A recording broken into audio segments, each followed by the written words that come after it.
ये सब क्या है? साहब पट्टी वाला मुर्दा और कौन है इधर? कौन है? कौन है उधर?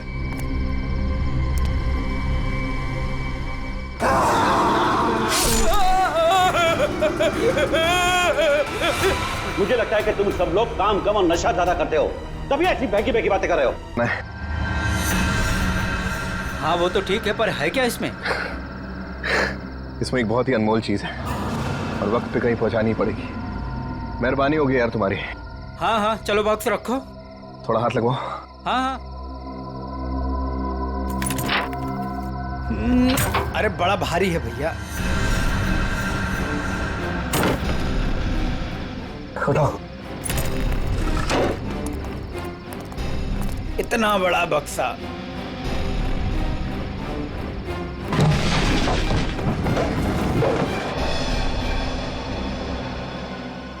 ये एड्रेस है, इस बक्से को इस जगह छोड़ देना। क्या मतलब है? आप नहीं आ रहे हो? एक मिनट, ये कुछ पैसे रखो, इसे सही जगह पहुंचाओ। बक्सा उतारिए। हाँ? मैंने कहा ना बक्सा उतारिए। अरे मुझे नहीं करनी आपकी मत। अरे बेवकूफ समझा आपने? हाँ बक्से में क्या है क्या नहीं है? तुम ये सब रखो यार, लेकिन टाइम पे बक्सा जिस एड्रेस पे बोला है वहां पहुंचा देना। हाँ देखिए मेरी एक शर्त है, बक्सा खोल के देखूंगा मैं। अरे क्या है क्या नहीं है इसमें। सुन मेरी बात सुन, मेरी नौकरी चली जाएगी, इसे मैं नहीं खोल सकता। बस पास में ही तो जाना है, प्लीज लेके जाओ ना यार। ठीक है भाई, भरोसा करता हूं मैं। इंसान इंसान के ही काम आता है।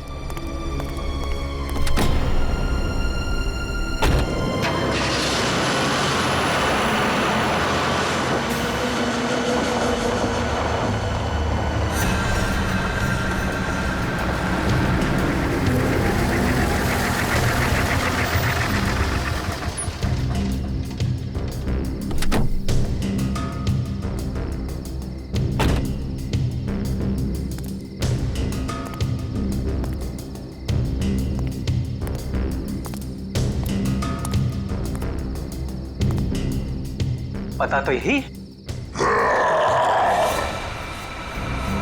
कैसी चीख!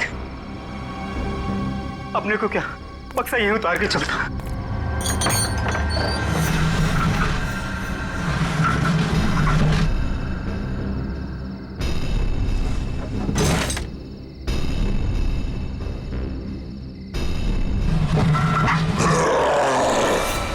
बक्से में से चीख! हे भगवान!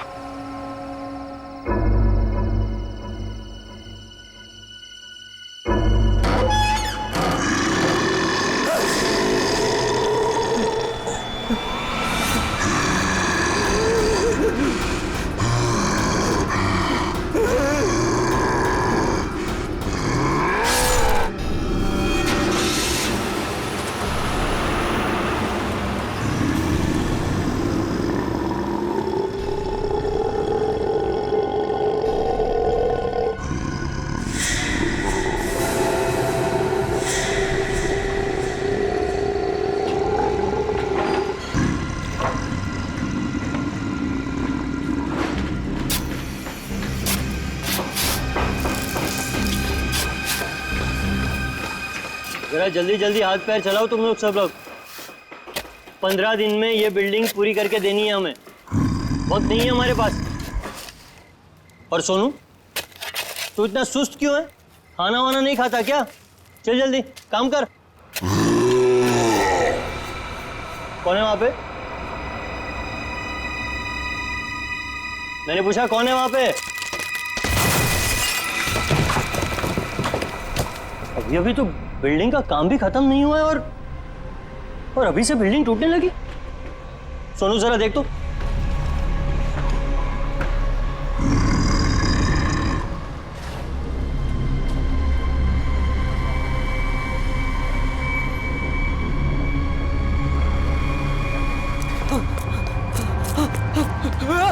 भागो, सब भागो ऐसे। सोनू वरना सब मारे जाओगे। सोनू हुआ क्या? सब अरे हुआ क्या? किस चीज की आवाज थी? और ये चेहरे पर निशान कैसा है? पट्टियों वाला मुर्दा। मुर्दा? मुर्दा उर्दा कुछ नहीं होता है, ये जरूर कोई चोर और घुसाया होगा। एक काम करो, सब लोग मेरे साथ चलो, चलिए मेरे साथ।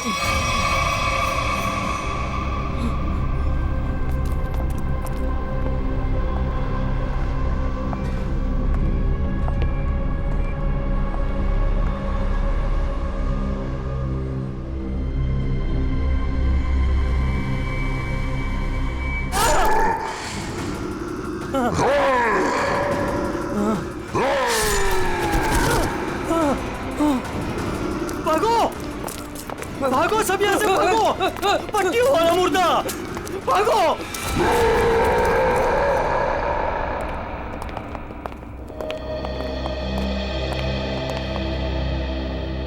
सर, मैंने और मजदूरों ने मिलकर एक फैसला किया है कैसा फैसला? कि हम आपकी बिल्डिंग में अब काम नहीं करेंगे। तुम क्या बकवास कर रहे हो तुम? सर, लगता है आपकी नजर कमजोर हो चुकी है, इसलिए मेरे चेहरे पर ये निशान आप देख नहीं पा रहे। ये हाँ, शराब पी के झगड़ा किया होगा। सर, ये उस आत्मा की देन है जो आपकी बिल्डिंग में है। आत्मा? क्या बकवास कर रहे हो तुम? हाँ? मैं जानता था कि आप मेरी बातों पर विश्वास नहीं करेंगे, इसलिए मैं साथ में सोनू को भी लाया हूं। सोनू,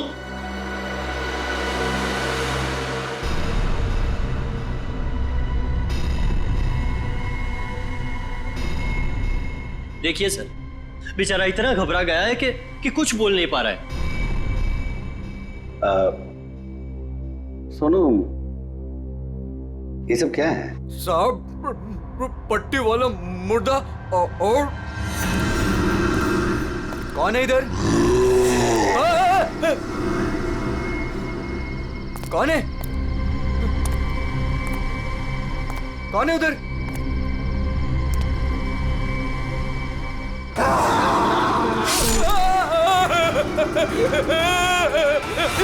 मुझे लगता है कि तुम सब लोग काम कम और नशा ज्यादा करते हो, तभी ऐसी बहकी बहकी बातें कर रहे हो। सर, अगर हमारी बातों पर यकीन ना हो तो कोई दूसरे मजदूर रख के क्यों नहीं देख लेते?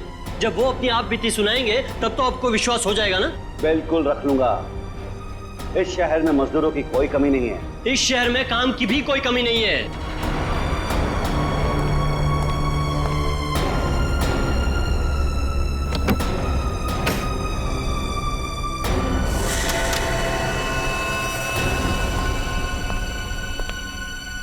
ये तुम्हारा आज तक का हिसाब। और एक बात याद रखना कि इस बिल्डिंग पर मेरे और मेरे इन्वेस्टर्स के करोड़ों रुपए लगे हैं।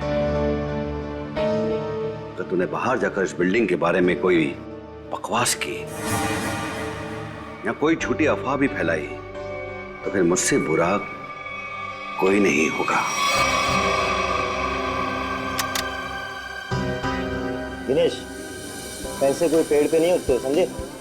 हाँ, और हम तुम्हारे फाइनेंसर हैं, कोई एटीएम मशीन नहीं कि जब दिल में चाहा कार्ड डाला और पैसे ले लिए। देखिए, आप लोग बेवजह भड़क रहे हैं। बेवजह?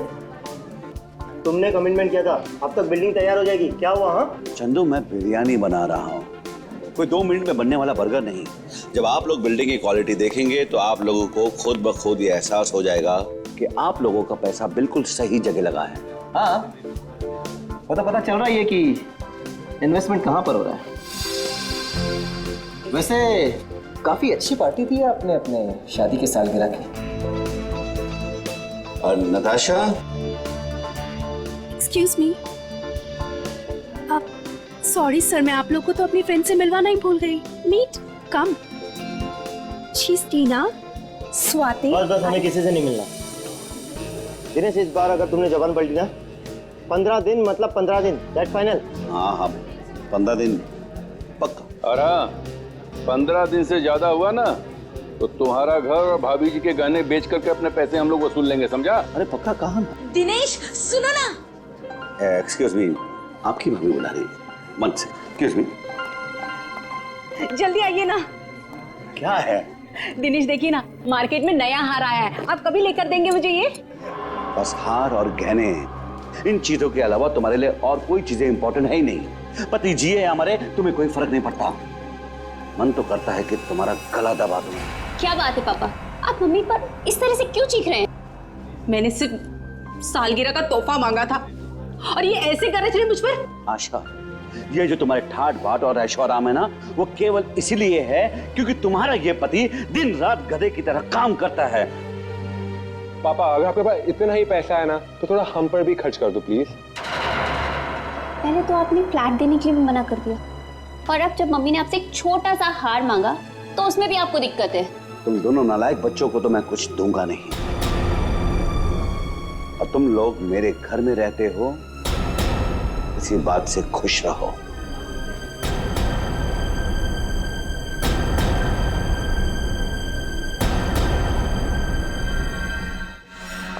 नहीं चाहिए मुझे नकली जेवर। जिंदगी भर मुझे नकली जेवर ही दिए हैं। एक छोटा सा हीरे का हार ही तो मांगा था मैंने।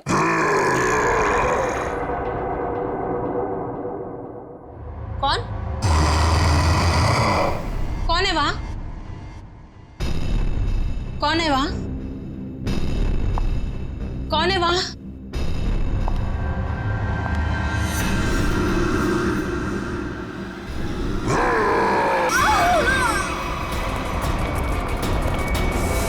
आशा, आशा, आशा, आशा, क्या मम्मी?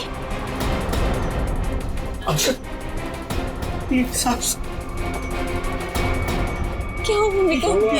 मर गई।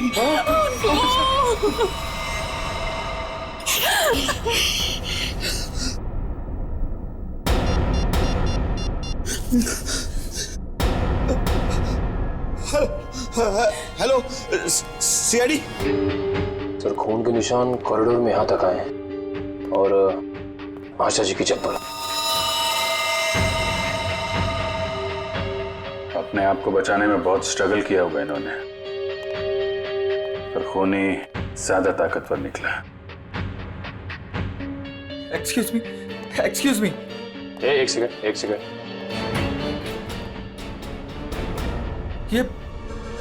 ये सब कैसे हो गया सुलेखा? आज तो इतना शुभ दिन था, शादी के सालगिरह वाले दिन। आपकी तारीफ? जी, मैं सुलेखा का हस्बैंड। अच्छा, तो आशा जी आपकी सास थी।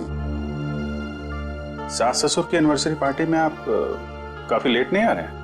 वो बिजनेस मीटिंग में फंस गया था, इसलिए लेट हो गया। बस अभी पहुंचा हूं। ठीक है, इधर आ जाइए आप। दिनेश जी, आपको किसी पे शक है? कौन कर सकता है ऐसा काम? सर, मेरी वाइफ की किसी से कोई दुश्मनी नहीं थी। सर, मैं यही कह रहा हूँ कि दिनेश ने खुद ही अपनी बीवी का खून करवाया है। सर, हमने इसका झगड़ा सुना था। ये अपनी बीवी से कह रहा था कि मैं तुम्हारा गला दबा दूंगा। पति जिए या मरे, तुम्हें कोई फर्क नहीं पड़ता।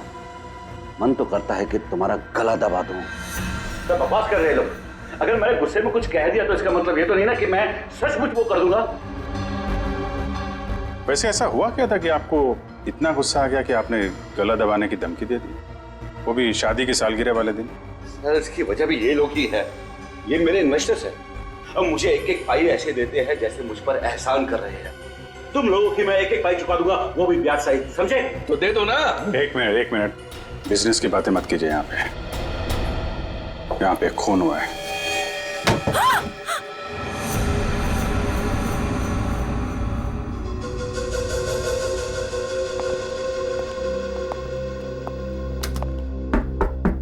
कौन है अंदर? दरवाजा खोलो।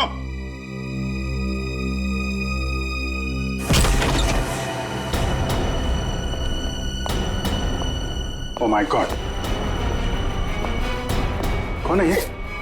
सुनिए, छूटो। कौन हो तुम हैं? और यहाँ क्यों चुप के बैठी हो?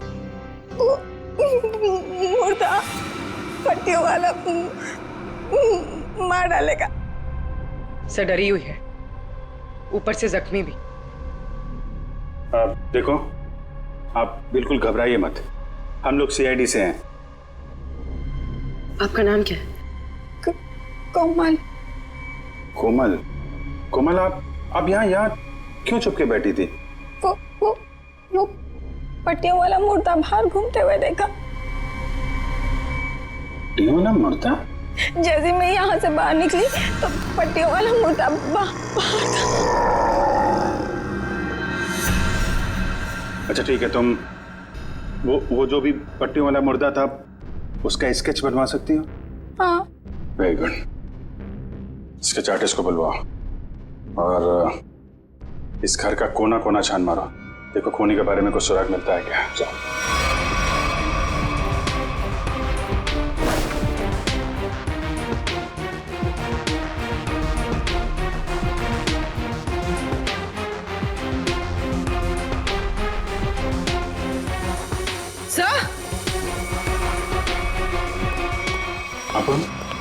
सर ये पट्टी मिली है। क्या? यहाँ पर। कोमल ने देखा पट्टी वाला मुर्दा और यहाँ पे पट्टी का टुकड़ा मिला। सर स्केच तैयार है। तो ये है वो पट्टी वाला मुर्दा। इस मुर्दे का और इस पट्टी का क्या राज है, जल्द से जल्द पता लगाना होगा। सर वो आदमी गले का हार छीनने के लिए आया था, ऐसा लगता नहीं। बड़ा अजीब तरीका ढूंढा खून करने का यार। हाँ जयवंती, डॉक्टर साहब को जरा स्केच दिखा। ये मम्मी की ड्रेस है। मम्मी मतलब माँ? मम्मी नहीं फ्रेडी, मम्मी। हजारों साल पहले जब इजिप्ट में राजा महाराजा मर जाते थे तो उनकी बॉडी को एम्बाम कर दिया जाता था। अलग अलग तरीके की सीक्रेट्स, दवाइयां, मरहम, बाम वगैरह लगा दिया जाता था उनकी बॉडी पर और बाद में इन पट्टियों से उसे ढक दिया जाता था। इससे मम्मी सड़ती नहीं थी। मर गए मतलब हजारों साल पुरानी लाश यहाँ पे आ गई और एक के बाद एक खून कर रही है। तो शायद अगला खून तुम्हारा होगा। मेरा हो गया, अब चुपचाप खड़े रहो।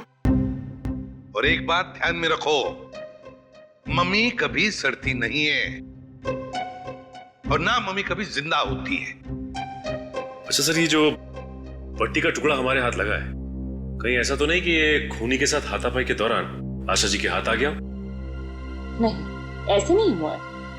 तारिका जी आप ठीक है वहां पे? नहीं। फिर एक सीआईडी ऑफिसर बोल रहा है कि इनके हाथों में पट्टी आई थी, मतलब आई थी। सीआईडी ऑफिसर आसमान से उतरता है क्या? उससे गलती नहीं हो सकती। ये पट्टी का टुकड़ा जो आप लोग लेकर के आए हैं, ये हाथापाई में नहीं फटा है। अगर हाथापाई में फटता तो सीधा नहीं फटता, टेढ़ा मेढ़ा फटता, समझे? और ये टुकड़ा कोई मामूली टुकड़ा नहीं है। 1500 साल पुराना है ये टुकड़ा। 1500 साल? 1500 साल? 1500 साल जी, किसी ने मम्मी की पट्टियां खरीद ली हैं। कहां से सालूं के साहब? ये इजिप्ट से? अरे यार, लोग पुरानी मम्मियां खोद खोद के निकाल रहे हैं और चोरी छिपे बाजार में बेच रहे हैं। ऐसी एक मम्मी शायद इंडिया में आ गई। बाप रे। लेकिन सर ये खूनी मम्मी बना क्यों होगा? ये खून उस खूनी मम्मी ने ही किया है और वो पट्टी का टुकड़ा जानबूझकर छोड़ गया है हमारे लिए सबूत।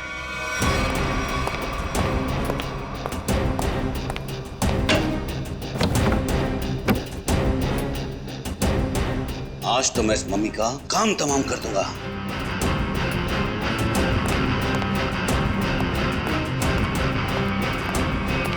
सर ये सोनू है, दिनेश की बिल्डिंग में काम करता है।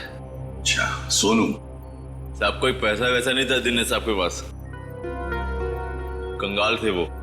एक मिनट, कंगाल थे वो, कोई पैसा वैसा नहीं था दिनेश साहब के पास, क्या मतलब क्या है? नहीं साहब, वो तो सर से लेकर पांव तक कर्जे में डूबे हुए थे और उस बिल्डिंग की वजह से। और जब से उस पट्टी वाले मुर्दे ने हम लोगों पे हमला किया है, उस बिल्डिंग का काम भी बंद पड़ा हुआ है।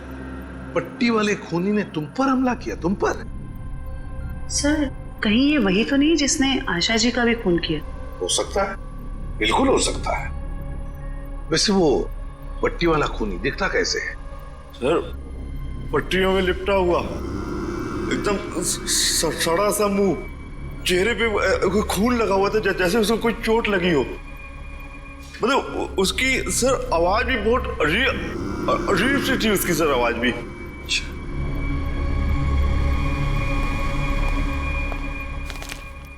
एक मिनट, क्या वो ऐसा दिखता था? हाँ साहब, ये तो था वो। चलो ठीक है, तुम जा सकते हो। अगर जरूरत पड़ी तो हम तुम्हें फिर से बुला लेंगे। सर, ये जो कोई भी आशा जी का खून करने के लिए आया था, या तो पहले से मम्मी बन के आया था, या फिर पार्टी में आने के बाद उसने अपना हुलिया बदला है। सर, काम करते हैं, पार्टी का फुटेज देखते हैं।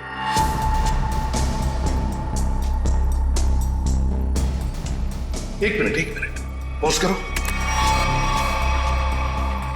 ये देखो, ये है ना महेश, आशा जी की बेटी सुलेखा का पति महेश। हाँ सर, लेकिन ये तो कह रहा था कि आशा जी की मौत के बाद आया था ये पार्टी में। झूठ बोला हमसे, वो झूठ बोला। जयवंती सर, फोन करके बुला लो उसे अभी, Yes. इसी वक्त।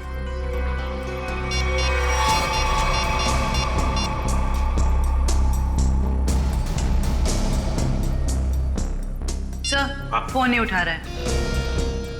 महेश फोन नहीं उठा रहा है, उसकी आधी कारस्तानी तो इसी से समझती है। रेडी, मोबाइल फोन रिकॉर्ड्स निकालो उसके।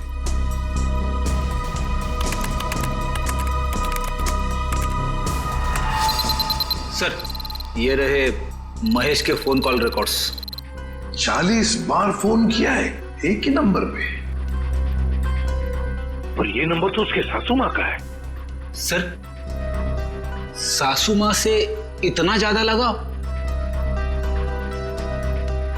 इस महेश से मिलना पड़ेगा। महेश, एक्सक्यूज मी,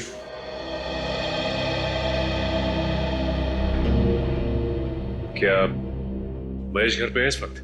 नहीं सर, महेश जी तो अभी घर पे नहीं है। लेकिन प्रॉब्लम क्या है सर? देखिए, महेश ने हम सबसे झूठ बोला। जब आपकी मां का खून हुआ, उससे पहले ही महेश वहां मौजूद था। आपका मतलब है मेरे पति ने खून किया है? देखिए, हमें उस पर शक है। लेकिन सर वो ऐसा क्यों करेंगे? पैसों के लिए। पैसों के लिए किया होगा उसने। सर पैसों के लिए? लेकिन सारा पैसा तो डैडी के पास है। उन्होंने आज तक माँ को कभी कुछ नहीं दिया।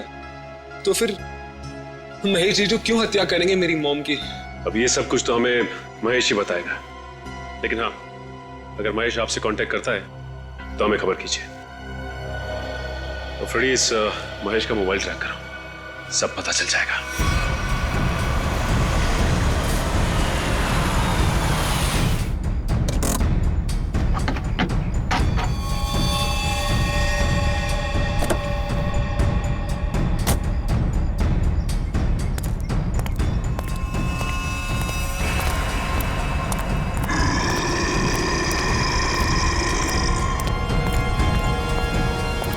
आज ये पट्टियों वाला मुर्दा मिल जाए बस।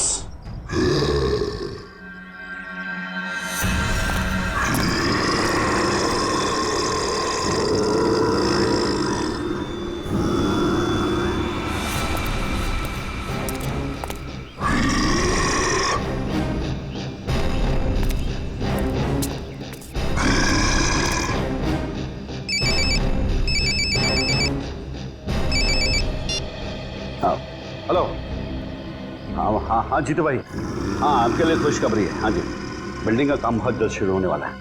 कोई मजदूर वहाँ काम करने को तैयार नहीं है। क्या तुम वहाँ का सारा काम खुद करोगे?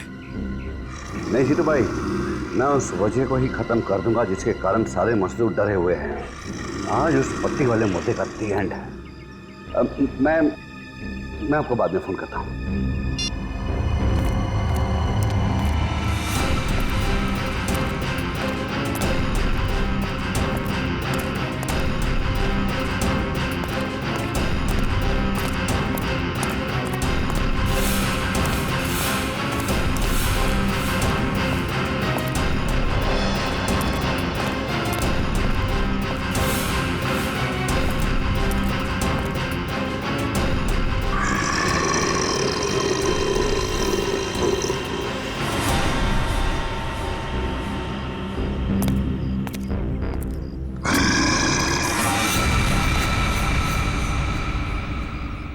आवाज आई, यहीं से आवाज आई। पट्टियों वाले मुर्दे आज तू बचेगा नहीं, आज तुझे छोड़ूंगा नहीं मैं। गोली मत चलाना। तो तू ही ये सब कुछ कर रहा है और तूने ही आशा को भी मारा। नहीं, मैं ऐसा क्यों करूंगा? मैंने नहीं मारा। तू यहाँ क्या कर रहा है? मैं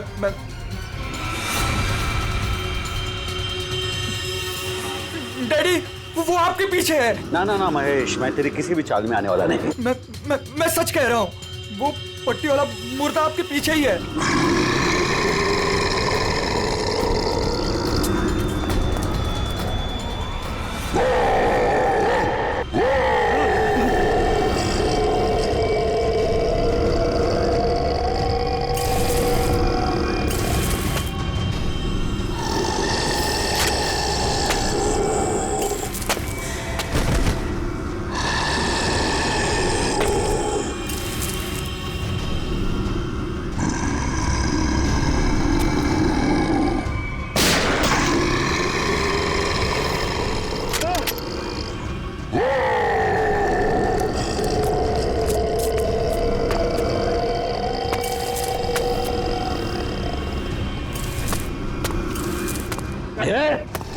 देखो भाई, तू मुझे माफ कर दे।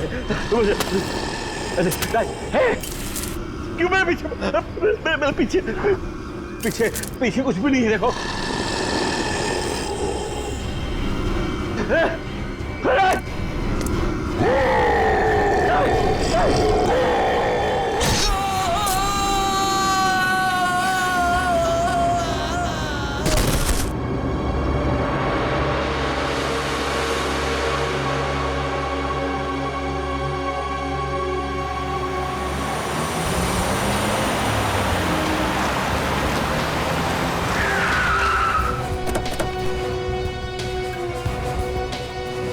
सर, मोबाइल कंपनी वालों से पता चला है कि ये दिनेश का मोबाइल भी यहीं पे है। इससे पहले महेश दिनेश को नुकसान पहुंचाए, हमें उसे बचाना होगा। अरे सर, दिनेश। चलो देखते हैं।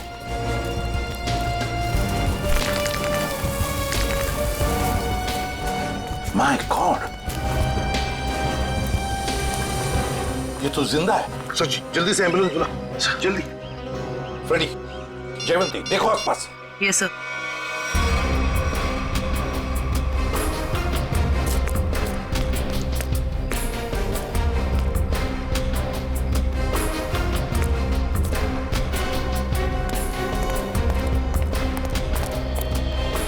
महेश सर। हाँ फ्रेडी, क्या हुआ? सर, महेश बेहोश है। महेश, महेश। सर, हाँ? ये गन पड़ी हुई थी यहाँ पे।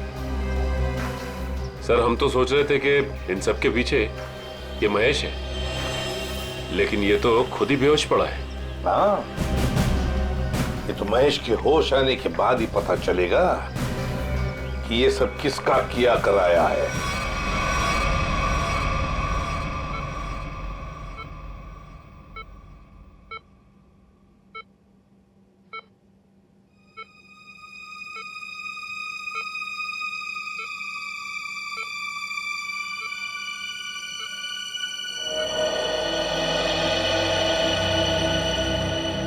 डॉक्टर साहब, अब कैसी तबीयत है मेरे पापा की? फिलहाल इनकी तबीयत नाजुक है, अभी कुछ भी कहना मुश्किल है। 48 घंटे ऑब्जर्वेशन में रखेंगे, फिर देखते हैं क्या करना है। Okay, excuse me. मैं कभी सोच भी नहीं सकती कि मेरा पति इतना घिनौना मुजरिम निकलेगा। पहले तुमने मेरी माँ को मार दिया और अब मेरे पापा पे तुमने हमला किया। ये तुम क्या कह रहे हो सुलेखा? देखो, मैंने ऐसा कुछ भी नहीं किया है। मैं निर्दोष हूँ, बेकसूर हूँ। हर मुजरिम यही कहता है कि उसने कुछ नहीं किया, वो निरपराध है।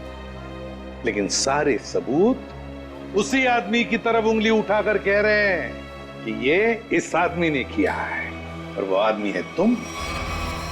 लेकिन सर, आपके पास ऐसा कौन सा सबूत है जो ये साबित करता है कि खून मैंने किया है?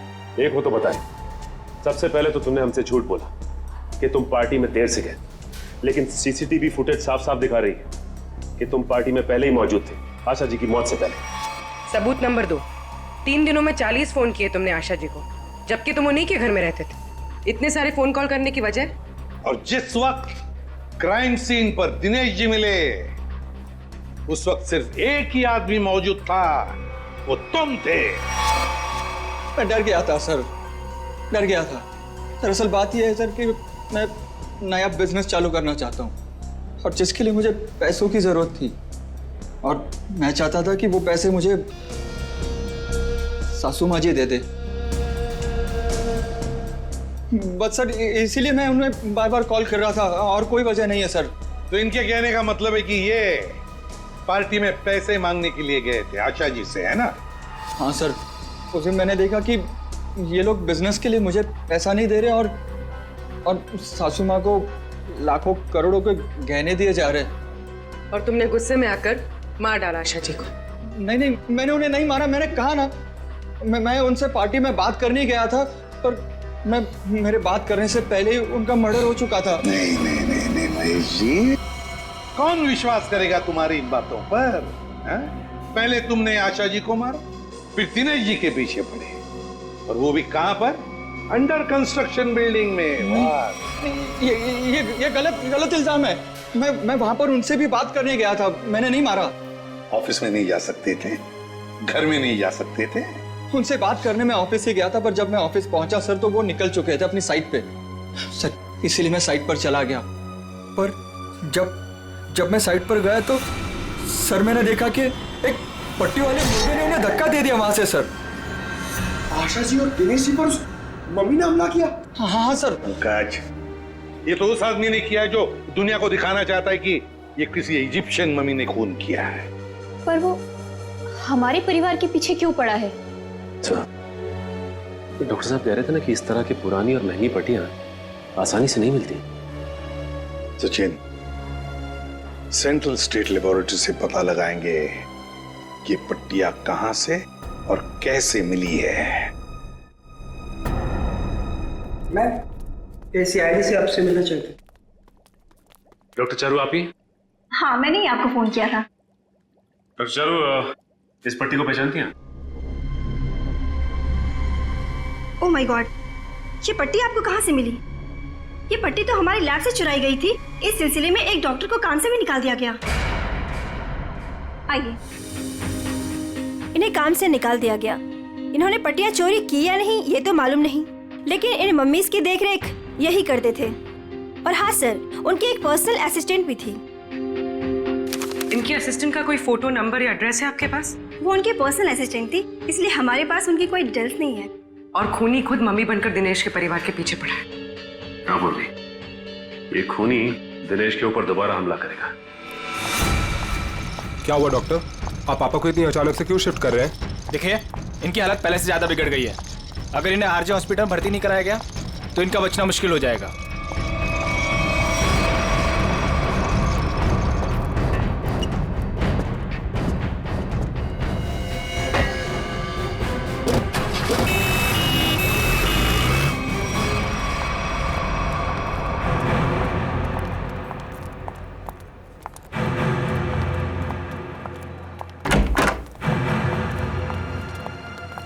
दिनेश जी तो कहीं दिखाई नहीं दे रहे यहाँ पे। वही तो, चलो देखते। अरे डॉक्टर साहब। हाँ जी। ये पेशेंट मिस्टर दिनेश का है? हाँ जी, उनको तो डिस्चार्ज दे दिया है। क्या मतलब तबीयत सुधर गई थी उनकी? नहीं, तबीयत तो नाजुक ही थी, पर उनके परिवार वालों को शायद भरोसा नहीं था कि उनका यहाँ अच्छा इलाज होगा। तो उन्होंने दूसरे डॉक्टर को फोन किया और वो यहाँ से दूसरे हॉस्पिटल ले गए। कौन से hospital? RJ hospital. RJ hospital, उसका नंबर तो होगा ना यहाँ पर? हाँ जी, रिसेप्शन पे होगा। चलिए आइए बात करा देता हूँ।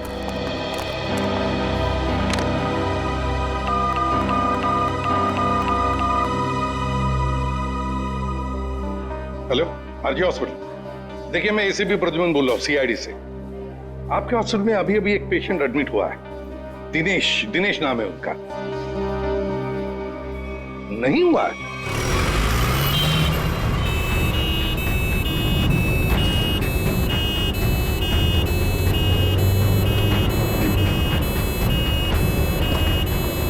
काम हो गया बॉस, तीर कमान से निकल चुका है। आप निशाना तैयार रखो।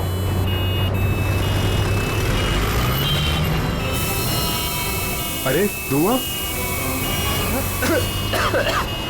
कहां से आ रहा है? अरे गाड़ी रोको, गाड़ी रोको, गाड़ी रोको।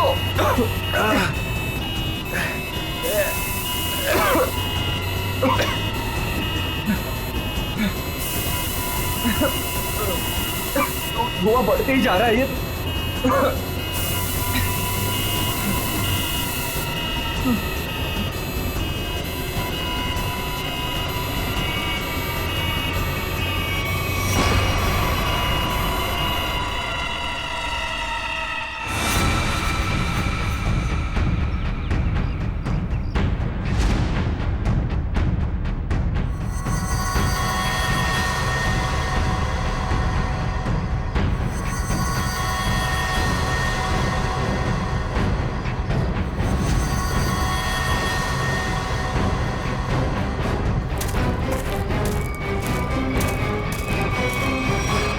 क्यों, अब तुम्हारे जीवन का मकसद पूरा हो गया? हाँ, पिछले 10 साल से मैं इसी दिन के तो सपने देखती आई हूँ। और देखो, आज मेरा सपना पूरा हो गया। नहीं नहीं, सीआईडी के रहते अपराधियों के सपने कभी पूरे नहीं होते। सीआईडी? क्यों डॉक्टर ज्ञान? पेशा डॉक्टर का और काम एक अपराधी का। अबे देख क्या रहे हो? उड़ाओ इन सीआईडी वालों को।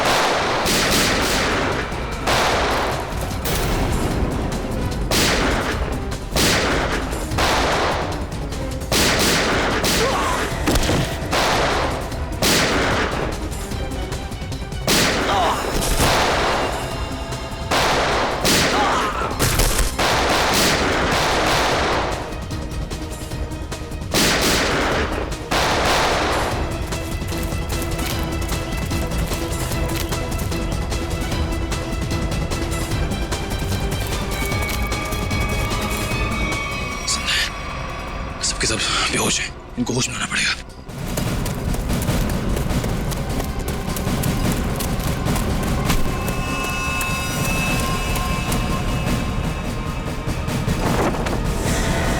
तुम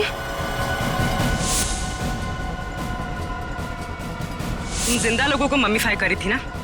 मैं तुम्हें सिखाती हूँ मम्मीफिकेशन किसे कहते हैं। अपराधियों को मम्मीज बनाने का काम हम करते हैं। मैं दिनेश की सेक्रेटरी सिर्फ इसलिए बनी ताकि इससे अपने भाई के मौत का बदला ले सकूं, और इसलिए मैंने मम्मी बनकर इसकी बिल्डिंग में काम करने वाले लोगों पर हमला किया ताकि मम्मी की अफवाह फैल जाए। तुम कुणाल की बहन हो? नाम मत लो अपनी गंदी जबान से मेरे भाई का। एक वक्त था जब वो तुम्हारा सबसे करीबी दोस्त था, और तुमने क्या किया? दोनों साथ गए थे ना विदेश पैसा कमाने के लिए। सर, इसको सहयोग से एक मम्मी मिली, और मेरा भाई चाहता था कि वो ये मम्मी वहां की देश की सरकार को सौंप दे, लेकिन ये दिनेश उसे ग्रे मार्केट में बेचना चाहता था। सर ऐसा सर।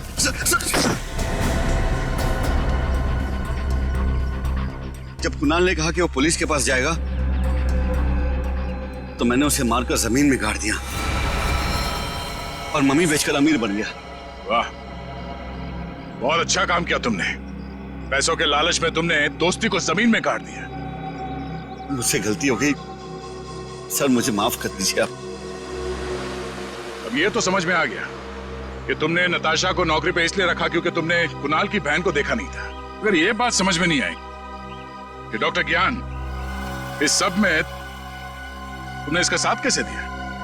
मैंने ये सब पैसे के लिए किया। पैसों के लिए अपराध के दलदल में कूद गए तुम। और नताशा, तुम्हें पता कैसे चला कि तुम्हारे भाई का खून इस दिनेश ने किया?